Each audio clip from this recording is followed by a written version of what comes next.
En el año 390 a.C., un ejército extranjero se aproximaba a las puertas de Roma. Eran tropas celtas que habían cruzado los Alpes, procedentes de Francia, entonces conocida como Galia.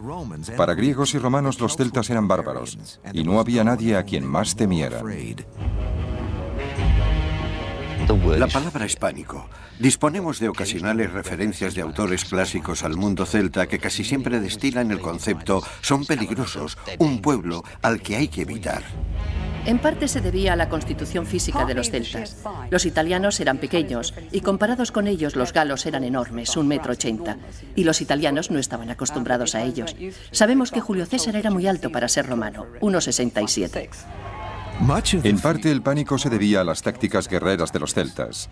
Por ejemplo, cortaban las cabezas de sus enemigos para guardarla como recuerdo. Se quedaban. Conservaban la cabeza de alguien a quien respetaban. Si era un buen soldado o un héroe, se quedaban con su cabeza. Si no era así, probablemente ni se molestaban. Es posible que temieran a los dioses de la gente a la que mataban. Tal vez manteniendo la cabeza cortada pudieran controlar a los espíritus vengadores que podrían atormentarles. Según un viajero griego que fue a la Galia, los galos embalsamaban las cabezas de enemigos particularmente famosos a los que habían matado y la mostraban a los visitantes, igual que hoy enseñaríamos un vídeo doméstico. Para los celtas la guerra era una demostración, un acto de ostentación. Antes de la batalla ridiculizaban al enemigo con cantos, alardes de fuerza y trompetas. Era un pueblo experto en la guerra psicológica. Sabían que si podían aterrorizar al enemigo antes de entrar en contacto con él, ya estaba medio derrotado. Parece que sus gritos de guerra eran muy feroces y probablemente no sea una exageración, ya que muchos de ellos estaban alegremente borrachos y posiblemente también intoxicados con otras sustancias. También disponían de unos cuernos, trompetas de guerra, extremadamente ruidosos, por lo que es evidente que tenían la intención de hacer el mayor ruido posible para asustar al enemigo. La estructura de la sociedad se basaba en el éxito en la guerra. Si se quería llegar a ser alguien, si se quería alcanzar una posición superior, era necesario ser un buen guerrero. Por lo que había hombres muy preocupados por su físico.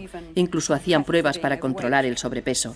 Cada comunidad tenía una especie de cinturón y si su cintura era mayor a la circunferencia del cinturón, eran castigados e injuriados por sus iguales, hasta que adelgazaban y perdían peso. Para demostrar su valor, muchos celtas combatían desnudos, algunos con muy poco más que pinturas de guerra de vivos colores. Ese era otro de los elementos que asustaba a los romanos. No sabemos por qué peleaban desnudos. Una explicación posible es que tuviera algún propósito religioso. Podría ser un rito, pero también para presumir de músculos y de pinturas corporales. En parte era una cuestión de valor, además del rito. Cuando estás peleando te desprendes de todo y te ofreces a los dioses. Para griegos y romanos la guerra era un serio asunto de conquista. Lo que les desconcertaba de los celtas era que no seguían las reglas clásicas de la guerra. Para estos, la guerra era la oportunidad de demostrar el valor individual. A los ejércitos romanos se les enseñaba a pelear en equipo. A los soldados les decían que confiaran y se apoyaran mutuamente en el campo de batalla. Mientras que parece ser que para un ejército celta, la guerra era más bien un deporte de competición, en el que los guerreros competían entre sí para conseguir honores y gloria.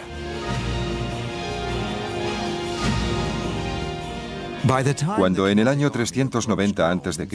el ejército celta se acercaba a Roma, las tribus celtas ya dominaban gran parte de Europa, controlando grandes zonas tan al oeste como Irlanda y Gran Bretaña, gran parte de España, Francia, Austria y Suiza, llegando a Turquía por el este. Pero no existía el imperio celta porque no era un pueblo unificado. Los celtas estaban formados por tribus individuales que compartían una cultura similar, elementos tales como la lengua, el arte y un espíritu libre.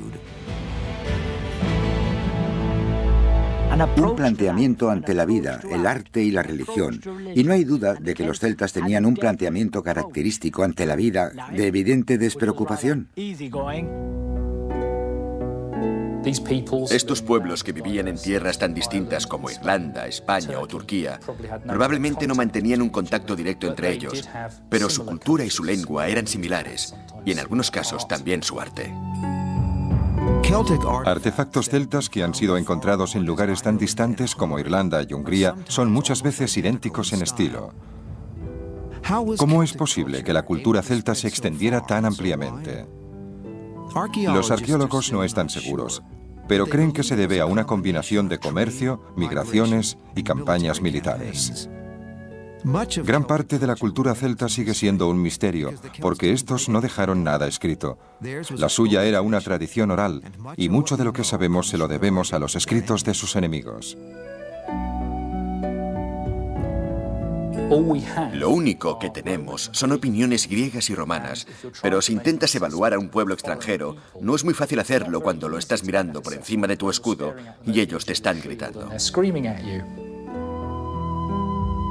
Uno de los elementos que ayudó a extender la influencia celta fue su destreza trabajando el metal. Eran expertos en la fabricación de herramientas de guerra. Espadas largas de duro acero con un buen filo, escudos, armaduras y especialmente vehículos como cuadrigas en las que las grandes ruedas llevaban aros de hierro a modo de llantas, lo que significa que eran muy maniobrables y resistentes. Una de las pruebas que demuestran que los pueblos de la Galia no eran tan bárbaros como los romanos sugerían era su extraordinario dominio de la tecnología del hierro. Eran capaces de crear objetos de hierro que inicialmente los romanos no sabían fabricar. Y un buen ejemplo es la llamada cota de mallas, una armadura de anillas de hierro que probablemente fuera inventada por los celtas y rápidamente adoptada por las legiones romanas en el siglo III a.C. Cuando un ejército celta estaba a las puertas de Roma, en el año 390 a.C., presto a destruir un mundo clásico que estaba entrando en una era dorada, la misma Roma ya había empezado a adoptar el modelo griego de arquitectura y arte dramático. Grecia estaba alcanzando un nuevo pináculo en filosofía con las enseñanzas de Sócrates, Platón y Aristóteles. E Hipócrates, el médico griego, había establecido las bases de la medicina moderna. A los romanos les desconcertaba que unos bárbaros, como ellos consideraban a los galos celtas, quisieran visitar el mundo clásico. Cuando los romanos se enfrentaron a los galos por primera vez, les preguntaron, ¿por qué venís a Italia? Y los galos respondieron, todas las cosas pertenecen a los valientes. Se enfrentaban por vez primera a un ejército celta. Era una visión tan aterradora que salieron huyendo y esto dejó completamente indefensa la ciudad de Roma, vulnerable a los ataques de los galos del norte, que procedieron a saquearla y destruirla. Descendieron hasta Roma y tiraban de las barbas de los senadores del foro, porque no creían que los romanos fueran estoicos, pero se quedaron allí sentados, firmes, sin atreverse a mostrar sus temores, mientras los celtas entraban fanfarroneando y sin acabar de creerse que los senadores fueran reales. Por eso tiraban de sus barbas. Los celtas pasaron unos 6 meses saqueando Roma con la ciudad a su merced. Pero decidieron no quedarse. ¿Qué tenía la filosofía celta que hizo que renunciaran a un premio tan importante? No creo que conquistar Roma fuera muy importante para ellos. Las ciudades no les interesaban. Les interesaba más conseguir tierras, poder, elevarse socialmente. En cierto modo no entendían al Imperio Romano. Su filosofía era completamente distinta a la de los romanos. Los celtas llegaban, saqueaban, cogían grandes cantidades de vino, plata o lo que encontraran. Se lo llevaban de regreso y decían, soy un gran hombre, lo he conseguido. Los romanos querían conquistar un país y mantenerlo, quedarse con él para siempre poder seguir comerciando con dicho país. Los romanos consiguieron que los celtas se marcharan sobornándolos con oro, pero estos dos enemigos volverían a encontrarse. Mientras tanto, los celtas no habían terminado con el mundo clásico. En el año 279 a.C. marcharon contra el templo griego de Delfos, donde los estados griegos guardaban gran parte de sus tesoros. Tiene lugar un curioso episodio en Delfos cuando se rieron de los griegos por representar a sus dioses con forma humana. Miraron las estatuas y los consideraron muy ingenuos por creer que los dioses tenían aspecto humano. Pero los griegos invocaron a sus dioses para que los protegieran de los celtas y estos no les defraudaron. Hubo tormentas de nieve y terremotos, y los celtas de la Galia se retiraron perplejos.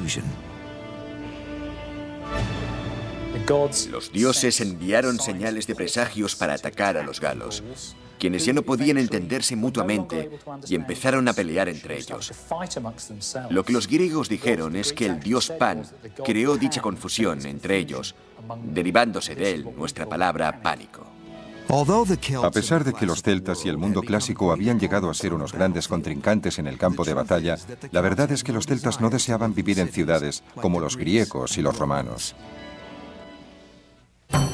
Los celtas exigieron 450 kilos de oro como rescate para abandonar Roma. Cuando los romanos protestaron por la cantidad, el caudillo celta añadió su propia espada de hierro a las balanzas, exclamando: ¡ay de los vencidos! Para los celtas, las grandes ciudades del mundo clásico eran objetivos para ser saqueados, pero no lugares en los que vivir. Los celtas eran un pueblo rural que frecuentemente iba de un sitio a otro.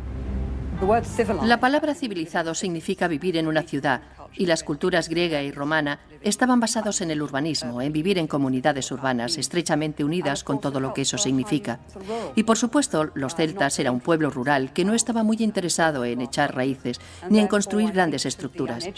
Por ello creo que el romano ignorante que no entendía a los celtas los consideraban toscos, salvajes y bárbaros.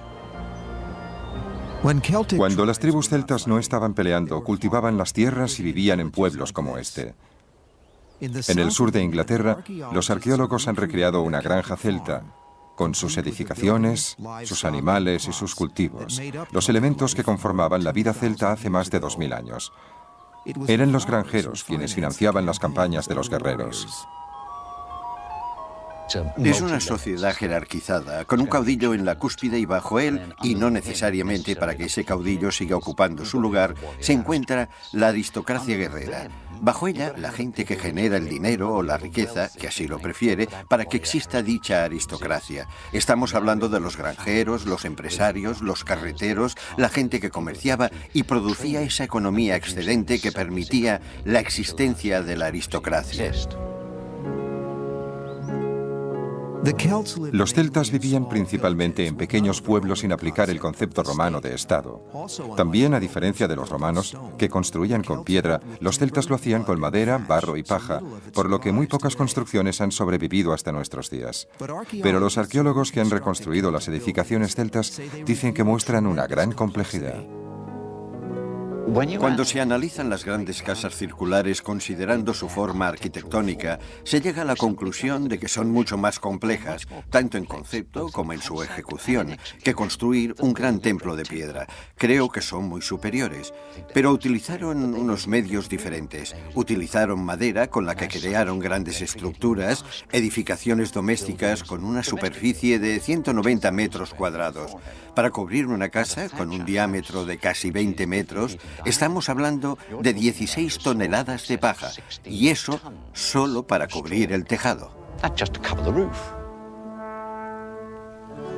Tal vez la edificación más importante de un pueblo celta fuera el salón de banquetes, en el que los guerreros satisfacían su pasión por la comida y la bebida.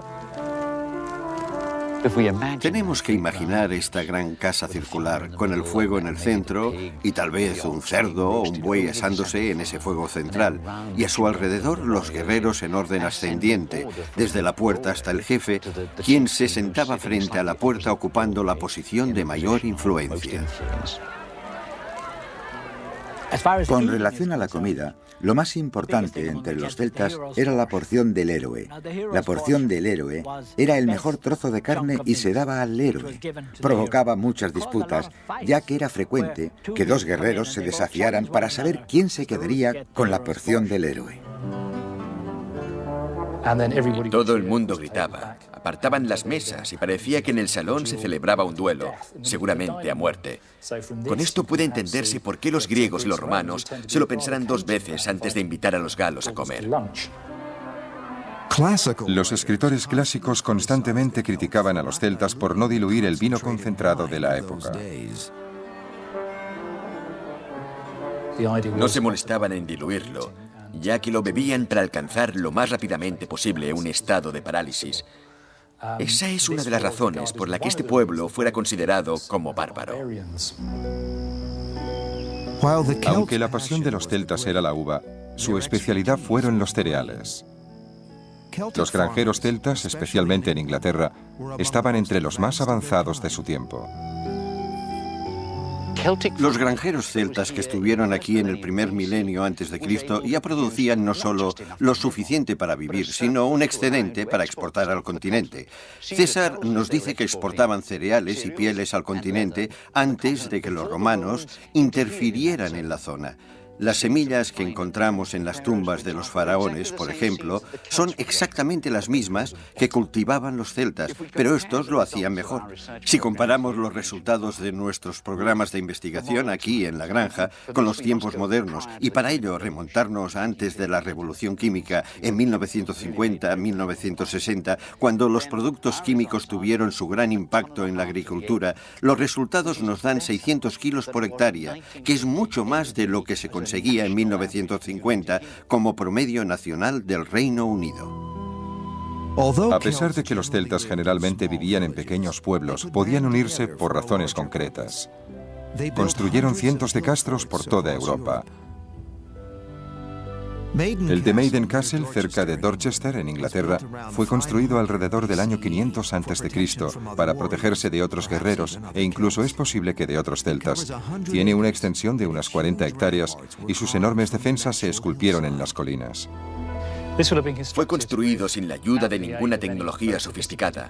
Este pueblo disponía de unas herramientas de hierro muy eficaces con las que cortaban la piedra de creta de las colinas y trasladaban la tierra en pequeñas cantidades, en cestas. La construcción de estos castros se fue desarrollando a lo largo de 400 o 500 años.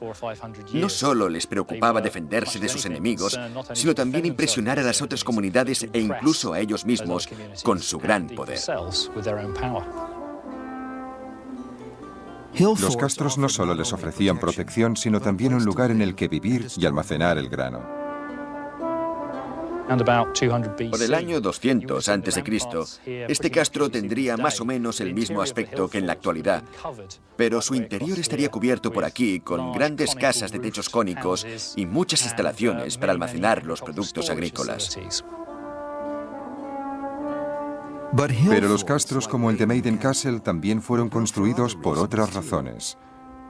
Los arqueólogos creen que también eran monumentos religiosos. No hay duda de que un lugar como este tenía una importante función religiosa. Por ejemplo, resulta interesante y curioso que muchos de estos asentamientos de la Edad de Hierro, no solo los castros, sino también pequeñas alquerías, tuvieran su entrada orientada al este. Esto sugiere que el trazado de incluso las grandes construcciones, como los castros, respondía a algún tipo de código religioso o normas que en la actualidad solo podemos suponer. ¿Cuáles eran las creencias religiosas de los celtas? Exploraremos su mundo de dioses, templos y sacrificios humanos, y sus oscuros sumos sacerdotes, los druidas.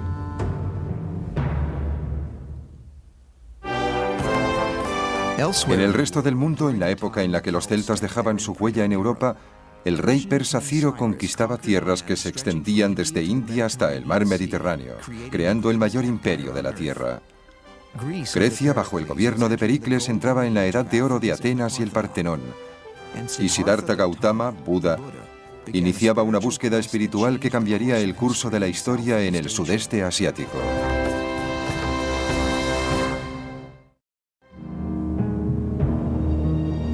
Frente a la costa oeste de Irlanda se encuentran las Islas Aran, donde pueden verse una serie de misteriosas estructuras orientadas hacia el mar. Tienen una antigüedad de por lo menos 2000 años y durante mucho tiempo se pensó que eran fortalezas celtas.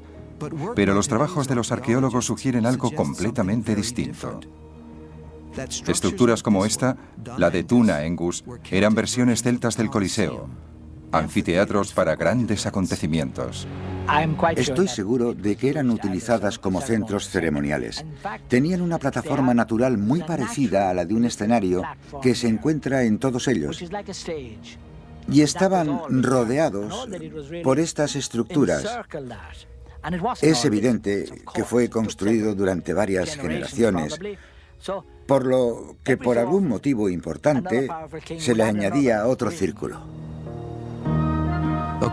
Según el profesor Rin, los anfiteatros como el de Duna Engus probablemente tuvieran una función religiosa, un impresionante escenario para los caudillos celtas y sus sumos sacerdotes, los druidas.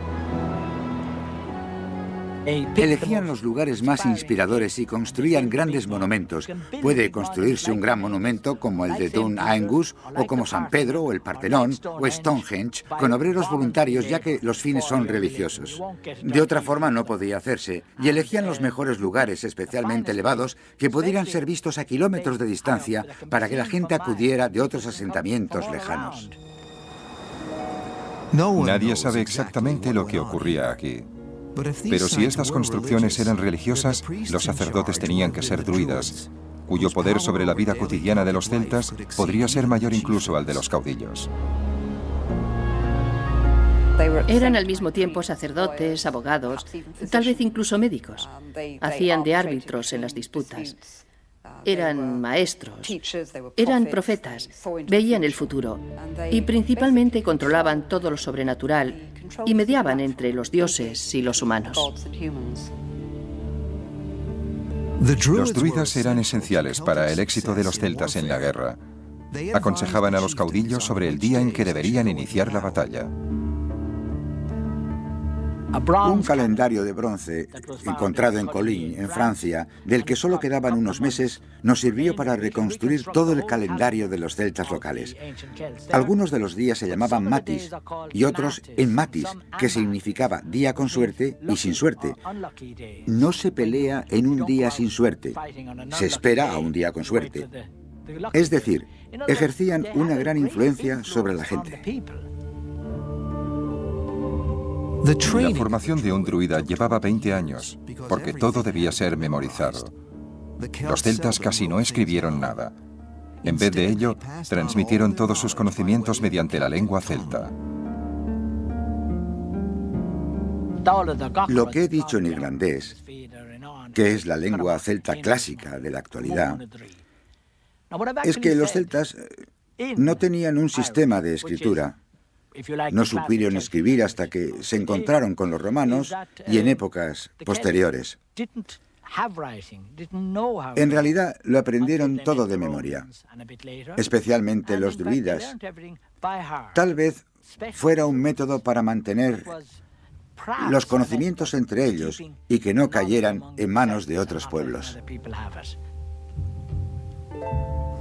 Los druidas tenían poder sobre la vida y la muerte y seleccionaban a las víctimas de los sacrificios humanos. Como este hombre encontrado en 1894 en un pantano inglés. Le habían golpeado en la parte posterior de la cabeza, le habían cortado el cuello, lo habían estrangulado con alambre y luego lo echaron al pantano. Desafortunadamente, no tenemos su versión de por qué sacrificaban a la gente. Solo podemos especular. Es probable que pidieran la ayuda de los dioses por alguna razón, tal vez para agradecerles su ayuda y la victoria en la guerra. Sabemos que estaba bien alimentado, sabemos que no era un obrero, tenía las uñas muy cuidadas y un bigote cuidadosamente cortado. Probablemente fuera alguien de cierta importancia. Es posible que para que el sacrificio humano fuera eficaz, tuviera que ser alguien que tuviera una cierta posición en la comunidad. Es posible que incluso fuera algún miembro de la Casa Real. Es posible que las víctimas fueran voluntarios porque los celtas no le temían a la muerte. Los druidas les hablaban de otra vida, y las tumbas celtas estaban llenas de instrumentos para utilizar en esa otra vida. En cuanto a sus dioses, los celtas no adoraban a un solo dios, sino a cientos de deidades que se encontraban en la naturaleza.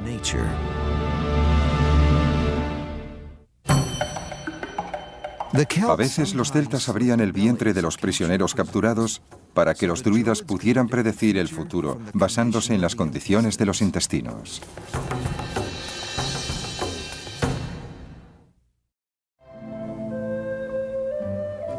Su arte constituye una prueba irrefutable de la naturaleza libre de los celtas.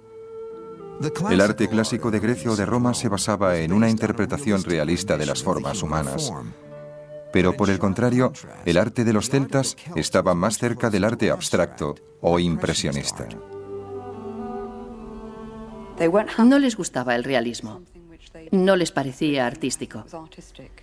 Así que cogían, por ejemplo, la figura de un animal o una planta y la convertían en algo anormal para que expresara algo más que el objeto real.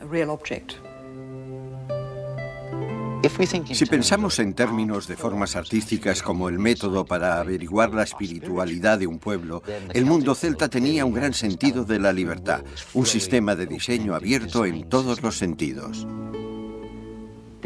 Siempre creyeron que podían hacerlo mejor que Dios. Él creó un hombre bueno. Nosotros lo tatuaremos y conseguiremos que sea más atractivo. Su arte era diferente porque era abstracto, decorativo. Pero fue la primera expresión artística auténtica. El arte por el arte, no el de los Alpes. Y eso es muy importante. Es precioso, realmente precioso.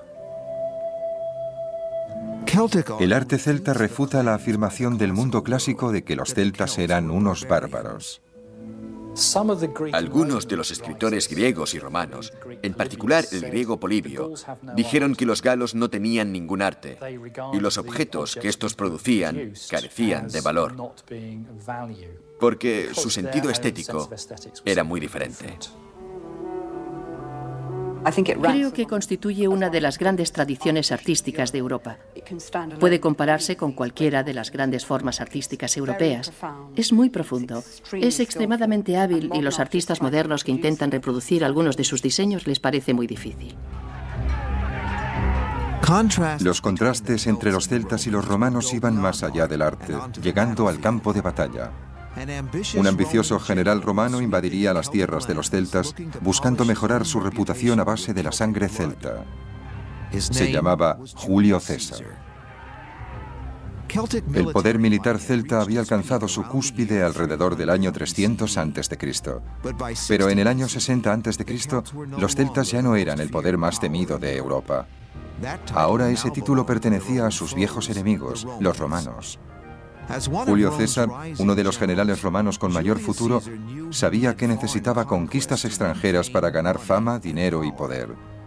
En el año 58 a.C., eligió su objetivo y cruzó los Alpes para invadir la Galia celta, la moderna Francia.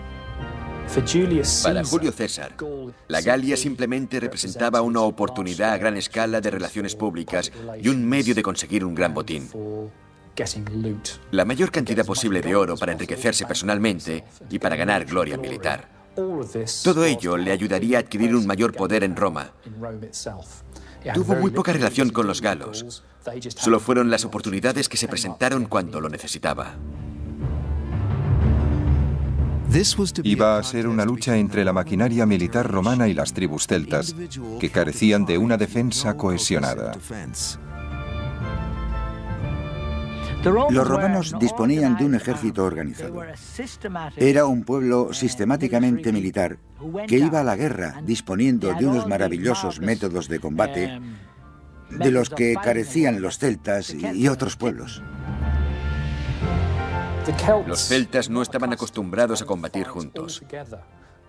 Había alianzas entre tribus, pero ellos estaban acostumbrados a luchar entre sí. No estaban preparados para la feroz escala de la guerra de la conquista imperial que César llevó a cabo.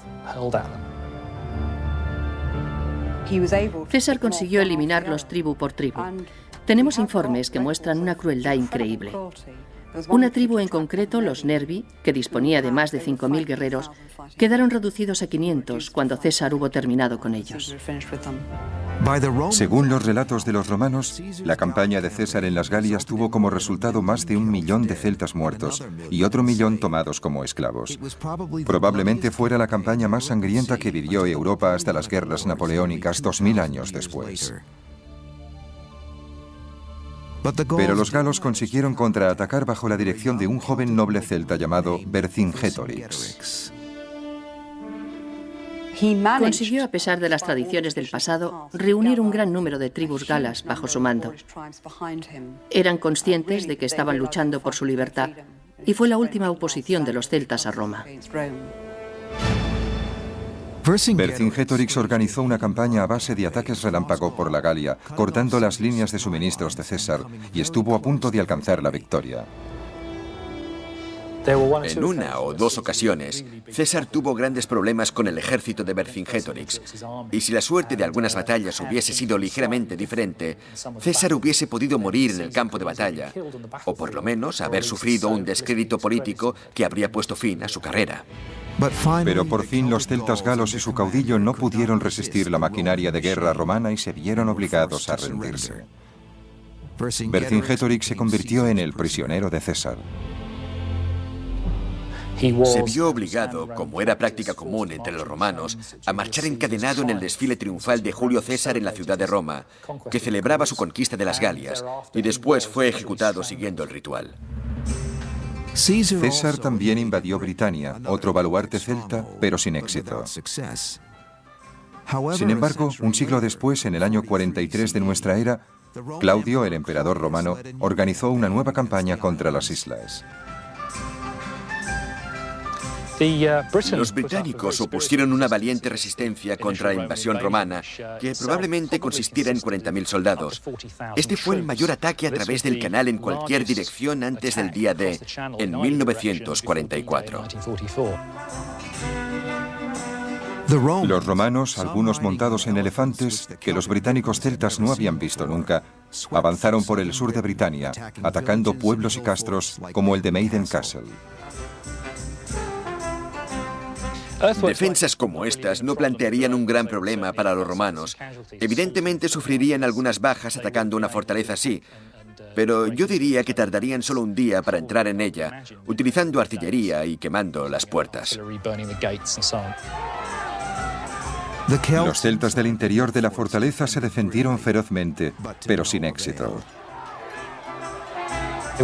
Intentarían evitar la entrada de las legiones lanzándoles jabalinas y piedras con honda desde lo alto del terraplén. Pero claro, los legionarios disponían de una gran protección. A principios del siglo XX fueron encontrados durante una excavación en Maiden Castle unos posibles restos del ataque romano. En algunos esqueletos aún estaban incrustadas puntas de lanza. No hay duda de que mucha de la gente enterrada en ese cementerio murió violentamente. Los cuerpos presentan cortes causados por espadas, otros siguen con las puntas de lanza en su cuerpo. Lo que no podemos demostrar con certeza es que las bajas fueran causadas por un ataque al castro. A pesar de la continuada resistencia, los romanos se hicieron fuertes en el sudeste de Britania, en la actualidad Inglaterra. Pero casi perdieron toda la provincia de Britania cuando provocaron a Boadicea, una reina celta. A diferencia de Roma, las mujeres celtas tenían derechos y poder.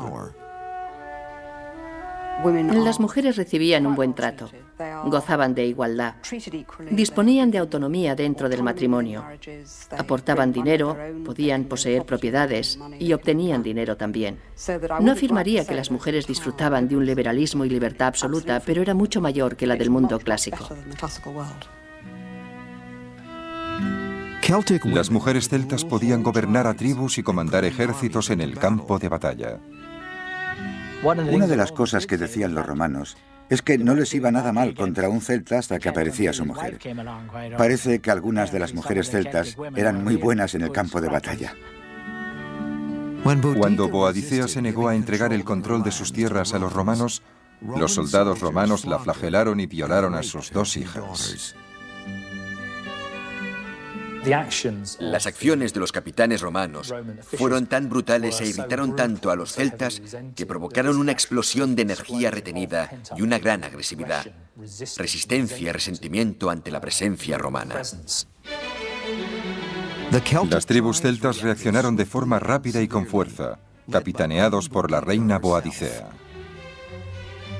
Tenemos su descripción. Era extremadamente grande y feroz, con sus cabellos pelirrojos cayéndole en cascada hasta las rodillas y adornada con un gran collar de oro, con unos ojos penetrantes y una voz áspera. Capitaneó el ejército celta contra 3 ciudades romanas, incluyendo Londres, y las arrasó, matando a unos 70.000 romanos. Prácticamente borró la presencia romana. Ella y su ejército mataron a todos los que encontraron en su camino. Y si se excavara en cualquiera de estas ciudades, llegando hasta la era romana, se vería una gran capa negra de destrucción que se puede atribuir directamente a sus actividades. Se trataba de un gran ejército, formado no solo por guerreros varones, sino también por mujeres y niños. Todo el mundo acudía a ver cómo los odiados romanos eran masacrados. El ejército de Boadicea estuvo tan cerca de conseguir la victoria total que Nerón, el emperador romano, consideró seriamente retirarse de Britania.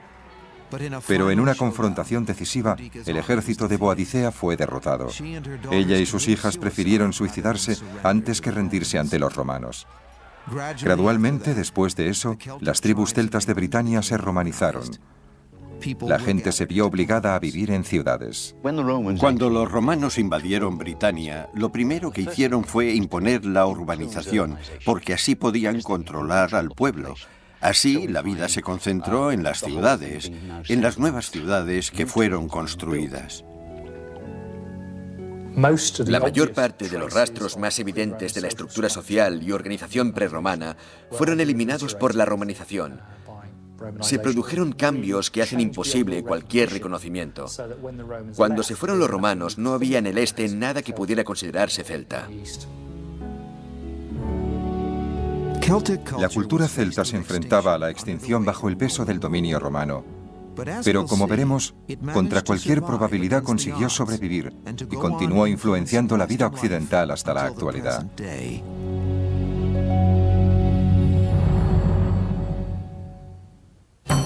Las legiones romanas eran adiestradas para una férrea disciplina. Los legionarios podían ser apedreados hasta la muerte por cobardía en el campo de batalla, e incluso por quedarse dormidos estando de guardia. Los romanos dominaron Britania durante casi 400 años, y en las zonas en las que se asentaron, especialmente Inglaterra, la cultura celta desapareció. Pero las zonas que los romanos casi no tocaron, las escabrosas tierras de Gales, Escocia e Irlanda, la cultura celta siguió prosperando y seguía intacta cuando los romanos abandonaron Britania en el año 410. Los celtas de Irlanda y de Escocia siguieron siendo celtas, no fueron romanizados, y por ello siguieron con sus propias lenguas, sus formas artísticas y sobre todo con sus propias leyes. Apenas se habían marchado los romanos cuando se vieron amenazados por nuevos invasores, anglos y sajones, quienes llegaron para llenar el vacío dejado por los romanos. Uno de los guerreros celtas que se dice se opuso a ellos fue inmortalizado por la leyenda. Se llamaba Arturo. Se dice que tras una serie de batallas retrasó el avance hacia el oeste de los anglosajones germánicos y con ello ayudó a la supervivencia de los británicos occidentales, quienes, por supuesto, más tarde se convirtieron en los pueblos que nosotros conocemos como Gales y Cornualles. Escritores futuros inmortalizaron a Arturo en la leyenda de Camelot, basándose en las tradiciones celtas. La historia del Santo Grial puede encontrarse en el folclore irlandés. Y la historia de Excalibur, la espada del rey Arturo, que éste tira al agua pero la recupera la reina del lago, está basada en la tradición guerrera celta. Hay muchas razones para creer que se trata de un eco de la memoria de la ofrenda de las armas al líquido elemento, algo muy extendido entre los pueblos del occidente europeo, tanto celtas como germánicos. Parece que en algunos de los relatos del rey Arturo se preservan motivos de la primitiva tradición oral celta. A pesar de que los anglosajones colonizaron Inglaterra, los celtas siguieron dominando Irlanda, Escocia, Gales y Cornualles. Los celtas británicos también colonizaron parte de Francia, a la que le dieron su nombre, Bretaña. Estas zonas siguen constituyendo en la actualidad la llamada Franja Celta. En los años posromanos, estas tierras fueron escenario de constantes luchas tribales. En el siglo V, los celtas irlandeses atacaron Britania, llevándose cientos de esclavos, entre los que se encontraba un muchacho de 16 años llamado Patricio, destinado a convertirse en su santo patrón. Convirtió a los irlandeses al catolicismo combinándolo con las tradiciones celtas. Debido a que aquí había sido esclavo, sabía que no debía destruir la religión celta, sino permitir que fuera absorbida por el nuevo cristianismo, y actuó humildemente, cristianizando los pozos sagrados. Tenemos más pozos sagrados en Irlanda que en ninguna otra parte del mundo, porque los pozos eran una fuente de agua adorada por los celtas.